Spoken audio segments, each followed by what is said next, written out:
Pizza base તો હું લોઢી પર બનાવીશ. એની માટે જે ટોપિંગ્સ માટે મેં અહીંયા આગળ ગ્રીન કેપ્સિકમ, યલો કેપ્સિકમ અને બેબીકોર્ન લઈ લીધા છે. હવે હું આમાં બટર મૂકીશ અને પછી બધા મેં આમાં 1 ટેબલ સ્પૂન બટર મૂકી દીધું છે.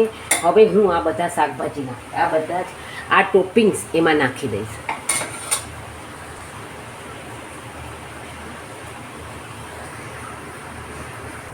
મેં આ ટોપિંગ્સમાં આને સાતળી દીધું છે.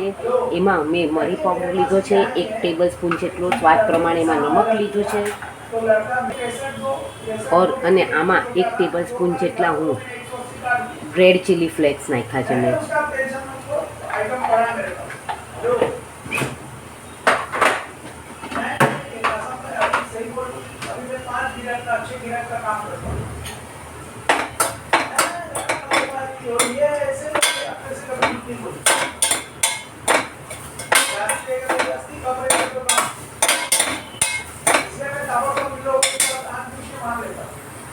આ સતળાઈ જાય પછી ઠરે પછી એમાં મેયોનીઝ અને ચીઝ ખમણીને નાખવાનો, અથવા તમે ઉપર ચીઝથી પણ ગાર્નિશિંગ કરી શકો. તમે જોઈ શકો છો આપણો આ પીઝા બેઝ ડબલ થઈ ગયો છે. હવે આપણે એને આમાં વણી અને મેં અહીંયા આમાં બટર પેપર પાથરી દીધું છે. હવે હું ગેસ ચાલુ કરીશ ને પહેલાં ફાસ્ટ ગેસે અને પછી 2 મિનિટ માટે ધીમા ગેસે થવા દેશે. તમે જોઈ શકો છો આપણો આ પીઝા બેઝનો લોટ રેડી થઈ ગયો છે. હવે હું એના લુવા કરીશ અને આમાં જરાક અમસ્તો કોરો લોટ પાથરી અને હું એને કૂણાવીશ.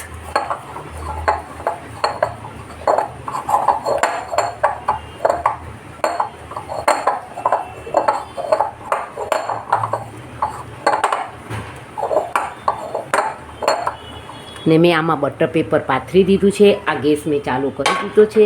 મેં અત્યારે સાવ ધીમો રાખ્યો છે અને આને હું 4 લુવા કરી નાખીશ. આના આપણે આપણી સાઇઝ પ્રમાણે જાડા પતલા આને કરી શકીએ છીએ. આ મેં ગૌણું લઈ લીધું છે. હવે હું આને કોરા લોટમાં ઓલું કરી દઈશ અને પછી આનું બેઝ તૈયાર કરીશ અને બાકીનો લોટ મેં અહીંયા ઢાંકી દીધો છે.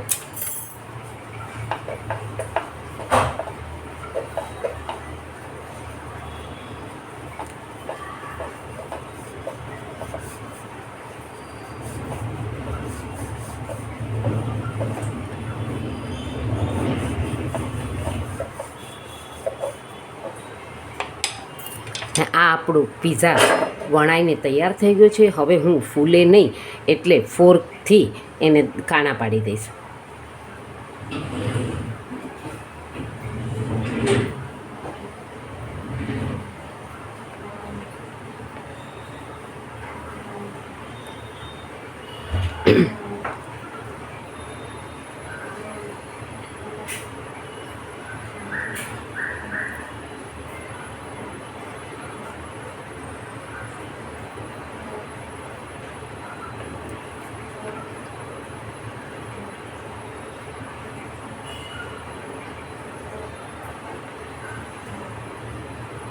આ તમે જોઈ શકો છો. હવે આમાં હું એને ગરમ કરવા માટે 2 મિનિટ એક સાઈડ ઉપર કરી લઈશ.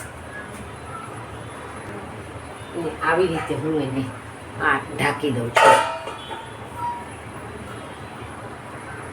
આને 2 મિનિટ પછી આપણે પલટાવી દઈશું. તમે જોઈ શકો છો આપણો પીઝા બેઝ એકદમ સરસ તૈયાર થઈ ગયો છે. સાવ જ મેં પતલો કર્યો છે.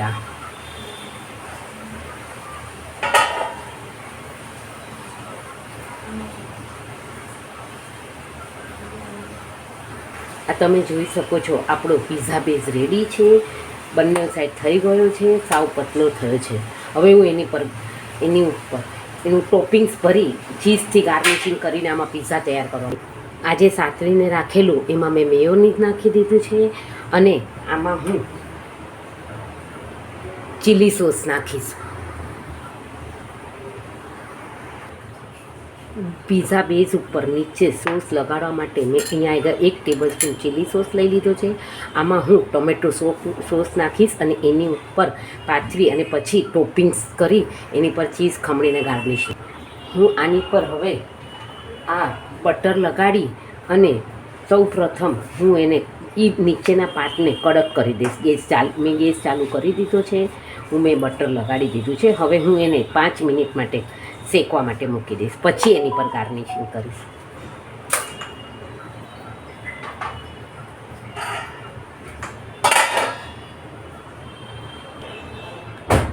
આ બેઝ આપણો તૈયાર થઈ ગયો છે. હવે મેં આ 1 ટેબલ સ્પૂન ચીલી સોસ લીધો છે ને 1 ટેબલ સ્પૂન ટોમેટો સોસ લીધો છે. મેં એની ઉપર સ્પ્રેડ કરી દીધું છે. અમે લોકો ક્યાંય કાંદા લસણનો ઉપયોગ કરતા નથી, એટલે મેં આ જૈન સોસ જ લીધો છે અને એની ઉપર હું આ ટોપિંગ્સ પાથરી દઈશ.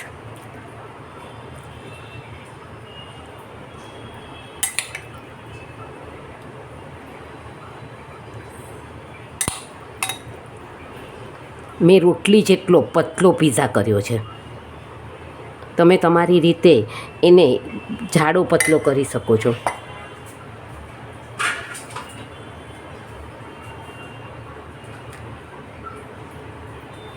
અને આ તમે આમની પર તેલ લગાડવાથી આની પર ચીઝ નહીં ચોટે.